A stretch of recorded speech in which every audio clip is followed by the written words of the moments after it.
Objectivist ethics come in sort of a variety, if you will. Objectivist ethics come, the first sort of division that we'll make between them is that of consequentialist ethics and then that of non-consequentialist ethics. And we'll look at a couple different views on each one. So under ethical objectivism, you've got consequentialist ethics and non-consequentialist ethics. Consequentialist ethics are those systems that look at the consequences to determine whether or not an act is moral. They look at the consequences, and there are two different views that we'll look at here. The first view is that of ethical egoism. Ethical egoism. Now, ethical egoism is a view that says the one universal moral principle in the universe, the one universal moral principle is this, is that a person ought to always do whatever is in his or her own best interest. A person ought to always do whatever is in his or her own best interest. That is ethical egoism. A person ought to always do what is in his or her best interest. Now, to clear up a misconception, this is not the same thing as what I like to call egotism. And here's the difference. Egotism is someone who says, look, I'm going to do what's in my best interest, and I expect everybody else to do what's in my best interest as well. On the other hand, ethical egoism says, I'm going to do what's in my best interest, and I expect you to do what's in your best interest. Ethical egoism does not require anything from you. In other words, if I'm an egoist, I don't require you to give me anything at your own expense. I don't require you to work for my benefit, to work for my betterment. I believe that you should be doing that for yourself, looking for your best interest. And where your best interest and my best interest overlap, then we have the basis for a relationship. In other words, imagine this. Imagine that we are farmers, and we're kind of far away from the next biggest city. And my job is that I grow wheat. That's what I do. I farm wheat. Your job is you raise chickens. Now, that's great. You've got a way to feed yourself. I've got a way to feed myself. We're getting along in life just fine. Except after a while, I'm like, I've got storehouses full of grain. And I'm just sitting here eating Wheaties all the time. And you've got refrigerators full of eggs. And all you do is eat omelets and scrambled eggs and deviled eggs and whatever else you want to eat there. All you got is eggs and chicken to eat. It might be in your best interest to load up the truck with a bunch of those eggs and come on down to my place and say, hey, I've got a truckload of eggs. I really have too many eggs. I will be happy and willing to trade you some eggs for some of that wheat that you have. And you know what? I'm like, yeah, let's do that. I need some protein in my diet because all I got is Wheaties. Got plenty of fiber, no protein. So we end up exchanging, doing an exchange of value. We determine on the basis of, I look at it and determine what's good for me. You look at it and determine what's good for you. We decide on the arrangements of the deal, and boom, we have a deal. Now you have eggs and cereal. I've got eggs and cereal, and we're both happy. You see, what we had is we both were looking out for our own best interest, and there was an overlap in the areas where our best interests were kind of in common there. And so we had the basis for a trade relationship at that point. Now that's how it might work on a trade basis. And in a given society, the egoist will say that's how it should work across the board. Everybody comes forward in society. They bring whatever they have, whatever means of production that they have to the table. They do their work. They enter into trade and engage in trade with others in society who do their work. Everybody sort of ends up the winner then, right? And everybody was winning by looking out for themselves. I did not expect you to give me anything at your own expense. I expected you to do it for your own good. You did not expect me to give you anything at my own expense. You expected me to make a profit, to do good, and work in my own best interest. And on the basis of that, we both came looking for what was in our own best interest, and we had the basis for that relationship. That doesn't just work in marketplace, if you will. Many egoists would say that that's even the way that relationships work.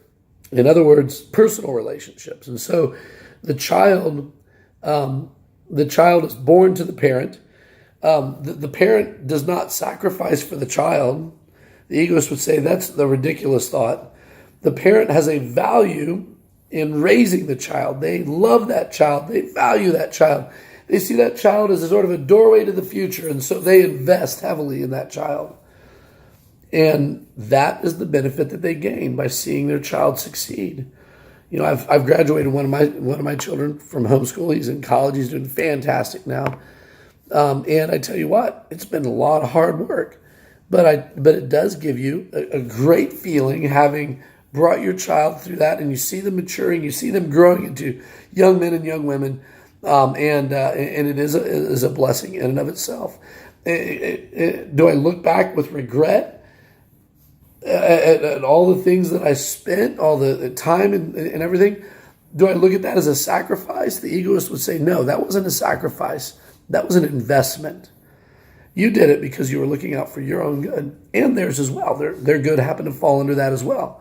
So it's possible for an egoist to do something for another person that looks altruistic, that looks good, that looks like they're being selfless and sacrificing. But the egoist says they had a value to do it. They had a reason, something they valued for doing it. Okay, so that is the ethical egoist position. By the way, ethical egoism undergirds a sort of political philosophy known as the social contract. Now, the social contract might also be thought of as conventional relativism. And so I talked earlier about a view that might bridge the gap. But here's social contract. Here's how social contract goes. I'm going to present it as a form of egoism because I believe that that it is a form of egoism, or at least it's undergirded by egoism. And that is this. Social contracts, it says basically, it asks the question, why should we be moral? Why should we in society be moral? This is a theory that's been assumed by many philosophers.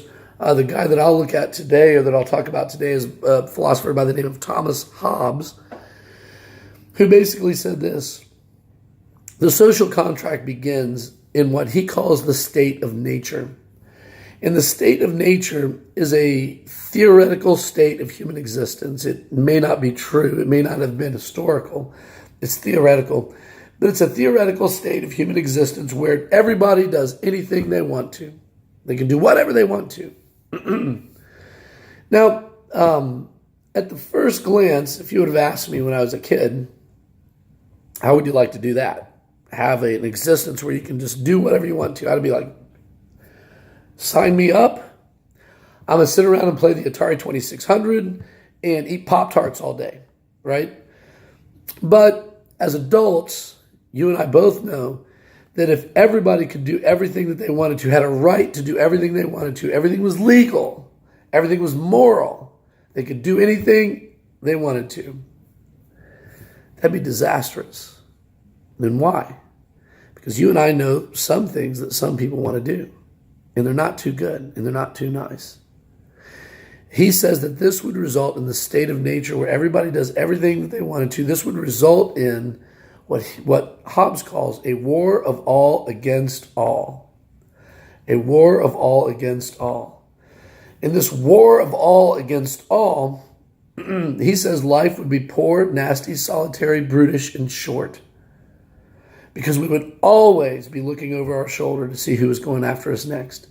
And the problem is that none of us is so big and bad that we don't have anything to fear from other people. Now I'm about 6'1". I weigh about 250. I can bench about 300 pounds. I've done a little bit of martial arts. I can handle myself in a hand-to-hand situation. But I have a 12-year-old daughter who can get a shot grouping at self-defense with a 9mm it's about that big. My 12-year-old daughter physically is not imposing at all. But if she has the right tool, she can be dangerous to anybody. None of us is so big and so bad that even the smallest one couldn't pose a threat if they had the right tool. And this is what Hobbes is saying. He's like, the reason that we have to fear from one another is because we're all equals. We're all equal, and if we're equal, then we pose an equal threat to one another. And so we would just be absolutely we'd be absolutely undone. We would be in a state of war of all against all. There would be no civilization. There would be no communication. There would be no education. There'd be no storing up of wealth, because if you had more than you could carry on you at a run, somebody's going to take it. Life would be disastrous. So what Hobbes proposes is the reason that we should be moral, the reason that we should, and this is his justification for a political government, the reason that we should have laws is because it's for mutual self-preservation, because it's in your best interest and because it's in my best interest. Here's what he says. He says, here we are. We're existing in the state of nature. We're in the state of war of all against all. When we all come around in a big circle and we're holding our weapons and we're ready to kill each other, and said, wait a second, how about this? How about we all just agree to put our weapons down? You might be thinking, yeah, you first, right? But it has to be simultaneously, right? Because why? Well, because if I put my weapons down, then I expose myself to annihilation. So we all equally decide we're going to put our weapons down. And what are our weapons? What are our main weapons there? They're not guns and knives and spears. In nuclear bombs, our main weapons in the state of nature is our right to do anything we want. So Hobbes says we give up some of those rights. We give up the right to murder, and therefore we establish the moral of the value of human life. We give up the right to lie to one another. Therefore, we establish the value of truth-telling in our culture as a moral value. We give up the right to steal one another's property. Therefore, we establish the right to personal property as a moral value, and so on and so on and so on. And all of these moral rights that we have come as a result of us as a society deciding we're going to give up these rights in order to establish moral values, in order to live together harmoniously. And we do that. That's what we do. That's the social contract. The social contract is when people who exist in the state of nature come together and agree to give up their rights in order to partake of the benefits and protections of society. And then that is the social contract. So that's what we do. But there's still a problem. There's still a problem, and that's this. Let's say that we do that. We're on this island, we're existing. We decide we have the social contract. What's to stop any one of us from breaking that contract whenever it becomes convenient? Nothing, really. What, a moral value? All that we have to say is, I was in the state of nature. I lied. What's to stop any one of us from breaking that social contract? There has to be, says Hobbes, there has to be a third party. In any social contract, there has to be a third party who is not equal to you and not equal to me, somebody who is above us, both in terms of authority and power.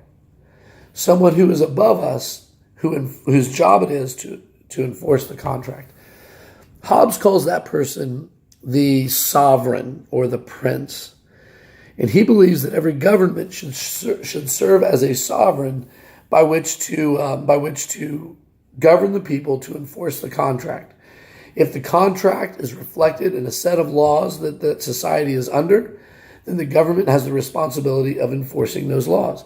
So that if we're in the social contract and I decide one day, I want to break the social contract, and I go ahead and do that, well then the sovereign's going to come down on me and enforce the contract. So that is Hobbes's understanding of the social contract. And for Hobbes, please get this, like in our society, our sovereign is our government, right? It's our all three branches, and then law enforcement, military. That is our sovereign. But Hobbes believes the sovereign can take any form. Could be a democratically elected republic like we have, a constitutional republic. It could be a dictatorship like that exists in North Korea. It doesn't really matter. As long as, because some government is better than no government. And thus, Hobbes's book, where he the details of this theory, is called Leviathan. If you're familiar, Leviathan is a reference to a sea monster in the Bible, and that basically is untamable and is nobody can harness. And Hobbes believes that yes, governments get tyrannical, but they're governments nonetheless. They are the sovereign, and they should be obeyed nonetheless. But that's his understanding of social contract. Social contract, if you think about it, why did we lay down our weapons? Why did we agree to do that? Why did we agree to stop fighting? When I did that, was I thinking of you and your safety? No, I was thinking of me and my safety. And the only reason I laid down my weapons is because everybody else did the same thing. So social contract is undergirded by an egoist morality. Now, the next version of consequentialist ethics that we will run into is that of utilitarianism. Utilitarianism is the view that their understanding. So it's it's going to be the opposite of egoism. It's still a consequentialist ethic, but utilitarianism says that one ought to always do whatever promotes the greatest good for the greatest number. One ought to always do what promotes the greatest good for the greatest number. The greatest good for the greatest number. This is what might be known as an altruistic moral philosophy, and the reason behind that is because utilitarianism might call us to look outside of ourselves. If we are, whereas in egoism, we're always supposed to be looking out for our best interest. We have a right in egoism to refrain from doing things that would harm us, because that would not be in our own best interest. However, in utilitarianism, if you think about this, that we should always promote the greatest good for the greatest number. What happens if we're not in the greatest number? What happens if I'm part of the minority? Well, what happens is that I am called on by this moral philosophy to not consider my own interest, but rather to consider the interest of the majority. So it calls me to look out for the interest of somebody outside of myself. Somebody outside of myself. It is an altruistic philosophy. Now, we can look at utilitarianism, and we can look at our society, and we can see that there are many things that tend to be altruistic or in accordance with utilitarianism in our society. For example, the whole idea of governing by majority rule is sort of utilitarian, right? Because we want to find out what the majority thinks we should do, and then we pass a law based on that, ideally anyway. It's not always the case, and how it always works out. We elect our government by majority rule for the most part. That's the ideal and so forth. We tend to, whenever we are making decisions, maybe in our company or maybe in our family, where do we want to go eat? We just have a vote on it. Who wants to go where, this sort of thing. And so we have this sort of embedded idea of majority rule. And that comes from utilitarianism, the idea that we should always do what is in the best interest of the greatest number of people. This was, in the modern day, this was laid down by a couple of philosophers, Jeremy Bentham and John Stuart Mill, both philosophers of utilitarianism. And they believe that we should work for the greatest good for the greatest number. But there comes a problem. There comes a couple problems with it, though. And basically, to give their reasoning, essentially the reasoning goes like this: we're never going to be able to make everybody happy. That's just not going to happen, right? And if it did, great. We can still do it under utilitarianism. But if we can't make everybody happy all the time, then the next best thing is to try to make as many people as we can happy most of the time, right? To the greatest degree that we possibly can. So basically, they're just trying to be very practical about it. If you can't make everybody happy all the time, make the most people happy for the greatest amount of happiness. That sounds fairly reasonable, doesn't it? Maybe so, and maybe many decisions that could be a good guideline. But there are cases, I think, that are kind of obvious cases where this could be kind of disastrous. For example, let's take one. For example, one of the problems with utilitarianism is that it really has no basis to assert the right of the minority. Like the majority can do whatever they want to do. This is what a philosopher named Francis Schaeffer called the tyranny of the 51%.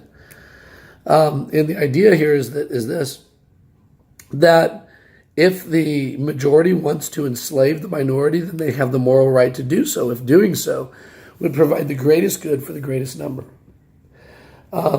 If the majority can the majority despoil the wealth of the minority? Well, if it provides the greatest good for the greatest number, it may be able to be justified. So there really is no way to assert the rights, the human rights for the minority, and so that's kind of problematic. And there are some versions of utilitarianism that try to get around this. I don't think it really ever works that well, but nonetheless, that is one issue. Another issue is this: we have no right or no basis for which to show personal preference if we're just going strictly by utilitarianism. A few years back, there was a place called Charlie Hebdo. It was in France, and it was a magazine publisher, and they published a lot of things that lampooned various political and religious figures. And one of the religious figures that they never tired of making fun of was the Prophet Muhammad of the Muslim faith. And anyway, there were a couple of Muslims who decided that they had had enough of this, that they took it very seriously, and so they headed on down to the offices of Charlie Hebdo with their AK-47s in hand. Now, they couldn't get in the offices. The office was an office building that was locked, and you could only be buzzed in or put your key code in and that sort of thing. The office also had a daycare that was located on the premises so that employees could bring their kids to work with them. Put their kids in daycare and then go to work, and then pick their kids up from daycare and then go home. Well, they couldn't get in because it was locked, so they stopped and they waited until there was a lady that came up with her daughter, and she was an employee there that was trying to get in the building. And the way that they got in was this: they went and held the gun to her head and to her daughter's head, and they said, "Look here, lady, we're not here to kill women and children. We are here to kill the people who have blasphemed the name of the Prophet Muhammad. If you let us in, we will let you live. But if you do not let us in, we will shoot your daughter first, and then we will shoot you." She let him in. And as a result of her letting them in, she lived, her daughter lived, and then 12 other people died. Now, if a person is going to be a strict utilitarian, they'll look at that and they'll say, well, you shouldn't have done that. You shouldn't have done that because you chose 2 lives over 12. If you would have done that, most likely what would have happened, if you wouldn't have let him in, you would have got killed, your daughter might have got killed, but then the police would have come, and nobody else would have had to die. You didn't have a right to choose that. But I think you and I both, even if we feel that she made the wrong decision, or even if we feel we may have done something different, we still recognize that mother's intrinsic right to choose what was best for her and her daughter at that moment. I think that we sort of inherently feel that. We don't have to be told that a mother has a right to choose her child in preference to other people. But utilitarianism doesn't provide a basis for that. one other weakness of utilitarianism, and this goes for egoism as well. It goes for any consequentialist ethics. And that is this: how can you possibly determine what the consequence of an act will be before you do the act? In other words, the objection that says she should have let the killers kill her and her daughter because then only 2 people would have died. How do you know that? They may have found another way in. They may have opened fire on a public arena trying to get away from the police. Hundreds of people might have been killed. You have no idea, no way of knowing that. Maybe what she did was the greatest good for the greatest number. But you really have no way to know it until after you've done it. And then after you've done it, it's too late. So the consequences are not always something that can be immediately verified. All right, well, I'm going to end this video right now. I'm going to make a second one that I'll post as well. This one's getting to be about an hour long. I'm going to post a second one as well where we will detail the last 2 views that we will look at today. Thank you very much. Remember, make sure that you take notes. Remember to submit your notes as well in the portal that I'll create on Blackboard. Thank you very much, and I will see you in the next video.